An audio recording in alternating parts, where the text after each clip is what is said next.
আসসালামু আলাইকুম রহমতুল্লাহি বারাকাতু। প্রিয় শ্রোতা, আশা করি আপনারা সবাই ভালো আছেন। আমিও আল্লাহর অশেষ রহমতে আলহামদুলিল্লাহ ভালো আছি। প্রিয় শ্রোতা, আমরা শিখতেছি নবী করিম সাল্লাল্লাহু আলাইহি ওয়াসাল্লামের জীবনী। প্রিয় শ্রোতা, ভিডিওগুলো অনেক বড় হয়ে যাবে, তাই আমি ছোট ছোট পর্ব করে আপনাদের মাঝে নিয়ে আসতেছি। প্রিয় শ্রোতা, আমরা শিখতেছি নবী করিম সাল্লাল্লাহু আলাইহি ওয়াসাল্লামের জীবনী। আজ আমরা 16 নম্বর পর্ব থেকে শুরু করব ইনশাআল্লাহ। প্রিয় শ্রোতা, আল্লাহ তাআলা কোরআনে কারিমে সূরা নাহালে 106 নম্বর আয়াতে বলেছেন, যারা আল্লাহর সাথে কুফরি করে অবশ্যই তাদের করুণ পরিণতি হবে। তবে ঈমান আনার পরে কেউ যদি কুফরি করে মুরতাদ হয়ে যায়, তাদের পরিণতি আল্লাহর নিকট ভয়াবহ। আর ঈমান আনার পর কেউ যদি কাউকে বাধ্য করে কুফরি কালিমা উচ্চারণ করতে, কিন্তু তার অন্তরটা ঈমানে পরিপূর্ণ আছে, তাকে আল্লাহ কোনো পাকড়াও করবেন না। কেউ বিপদে পড়লে এটা জায়েজ আছে, আর কুফরি উচ্চারণ না করে অত্যাচার নির্যাতনের কারণে মৃত্যু হলে সেটাও জায়েজ আছে। আল্লাহ তাআলা দুইটাই জায়েজ করেছেন, কিন্তু কোনটার সওয়াব বেশি? সহ্য করে অত্যাচার সয়ে যদি মৃত্যু হয়, সেটার সওয়াব বেশি। এটাকে বলা হয় আজিমা। আজিমা অর্থ প্রচণ্ড মনোবলের অধিকারী, যেমন হযরত বিল্লাল রাদিয়াল্লাহু তার প্রমাণ। ঈমানকে বিক্রি করেন নাই, কুফরি উচ্চারণ করেন নাই, কিন্তু আম্মার রাদিয়াল্লাহু কষ্ট সহ্য করতে পারেন নাই, তাই বাঁচার জন্য কুফরি উচ্চারণ করেছেন। তাতে নবী করিম সাল্লাল্লাহু আলাইহি ওয়াসাল্লাম অনুমতি দিয়েছেন। আল্লাহ তাআলাও এলাও করেছেন যে দুটোই জায়েজ আছে। আরেকজন সাহাবী, নাম হাবিবু জিনাইদিল আনসারী, তিনি একজন সাহাবী ছিলেন। এক সময় মুসাইমালা আল কাজ্জাব ইয়ামামা এলাকা থেকে এসেছে, মিথ্যা নবুয়তের দাবি করেছে এবং তার সাথে আর মুসলমানদের সাথে বিশাল বড় যুদ্ধ হয়েছে। তখন তারা হাবিবুল নিজাইদিল আনসারী রাদিয়াল্লাহুকে ধরে নিয়ে যায় এবং ওনাকে নির্যাতন করতে থাকে, এবং সে মিথ্যানবী দাবি করে ওই সাহাবীর উপর ভীষণ অত্যাচার নির্যাতন চালিয়েছিল এবং বলল, তুমি কি সাক্ষ্য দাও যে মুহাম্মদ আল্লাহর রসুল? সে সাহাবী বলেন, অবশ্যই সাক্ষ্য দিই যে মুহাম্মদ আল্লাহর রসুল, আর এটাও সাক্ষ্য দাও যে আমি যে আল্লাহর রসুল। তিনি বলেন, তুমি যে কি বলো আমি এসব শুনি না, আমার কানেও ঢুকে না। তখন সে নির্যাতনের মাত্রা আরও বাড়িয়ে বলে, সময় আছে, আমাকে রাসূল বলে স্বীকার কর, তা না হলে তোমার দেহের একটা একটা অংশ টুকরা করে কেটে কেটে আলাদা করে নিব। তখন তিনি আবারও বলেন, না, আমি তোমার এসব কথা শুনি না, আমার কানে ঢুকে না। এরপর ওই সাহাবীর কান, নাক, হাত, পা একটা একটা অংশ করে কাটা শুরু করলো। কেটে কেটে আলাদা করলেন টুকরা টুকরা করে। যতক্ষণ ওনার হুঁশ ছিলেন, তিনি ঈমানের উপর অটল ছিলেন। তারপর ওনাকে জবাই করে ফেললেন। এই অবস্থায় তিনি শাহাদাত বরণ করেন। এরপর আরেকজন সাহাবী আবু ফুকাইয়া রাদিয়াল্লাহু ইসলামের জন্য নির্যাতন করে ওনাকে গরম বালির উপর চিৎ করে শোয়াইয়া লোহার শিকল দিয়ে বেঁধে রাখতেন। তখন প্রচণ্ড গরম উত্তাপ বালির মধ্যে তিনি পুড়তে পুড়তে বেহুঁশ হয়ে যেতেন। এক পর্যায়ে আল্লাহর হুকুমে তিনি তাদের শিকল থেকে মুক্তি পেয়ে হাবাসা আবিসিরিয়া এলাকায় হিজরত করে চলে গেলেন। আরেকজন সাহাবী হলেন খালিদ ইবনে সাইদ ইবনে আস রাদিয়াল্লাহু। তিনি নবী করিম সাল্লাল্লাহু আলাইহি ওয়াসাল্লামের সঙ্গে ঈমান এনেছেন। মাক্কি জিন্দেগিতে ওনার সঙ্গে থাকার চেষ্টা করেছেন, দিন শিখতেন, দারুল আরকামে ক্লাস করতেন।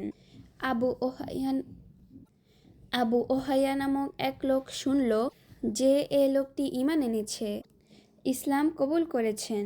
তখন ওনাকে ধরে নিয়ে আসলেন এবং বললেন, তুমি যে নতুন ধর্ম গ্রহণ করেছ, এখনই ছেড়ে দাও।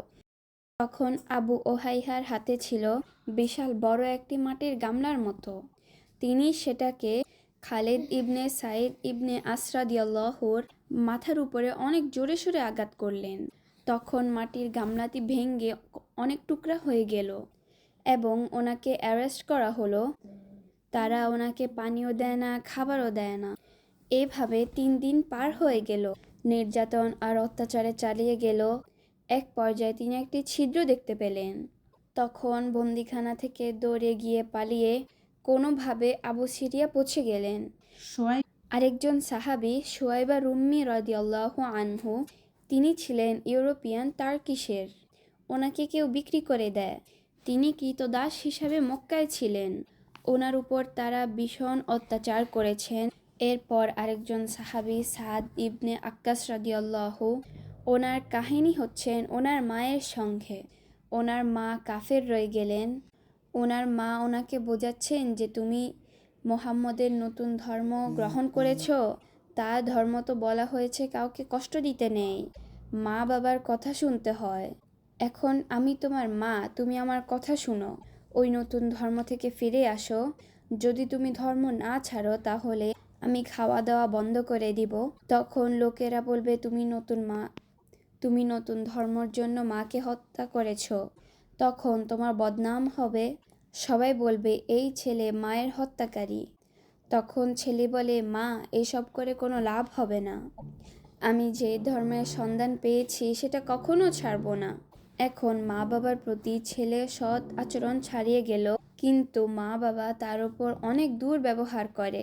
এরপর আরেকজন সাহাবী খাব্বাব বিন আরত রাদিয়াল্লাহু আনহু, তিনি মধ্যবিত্ত একজন পরিবারের যুবক ছিলেন। পরবর্তী পর্যায়ে ওনার নির্যাতনের কথা তিনি বলেছেন, আপনারা যদি একদিন আমার নির্যাতনের কথা জানতেন। তারা আমাকে ধরে নিয়ে গেল, তারপর বিরাট আগুনের কুণ্ডলী পাকালো। এই আগুনের মধ্যে তারা আমাকে কতক্ষণ জ্বালালো এবং আমার শরীরের অনেকগুলো চামড়া খসে গেল এবং আগুনের মধ্যে আমার বুকের উপর পা দিয়ে চেপে ধরে রাখত। তখন জমিন থেকে আমার পিঠকে আর আলাদা করার কিছুই ছিল না এবং ওনার সমস্ত পিঠ গর্ত হয়ে গেল। সাহাবীরা সবাই ভয়ে আতঙ্ক হয়ে উঠল। এরকম হতে পারে মানুষের জীবনে? মনে হয় যেন কুষ্ঠরোগীর মতো হয়ে গেছে। তারপরও তিনি দিনকে ছাড়েননি। আগুন তারা নিভাতো না।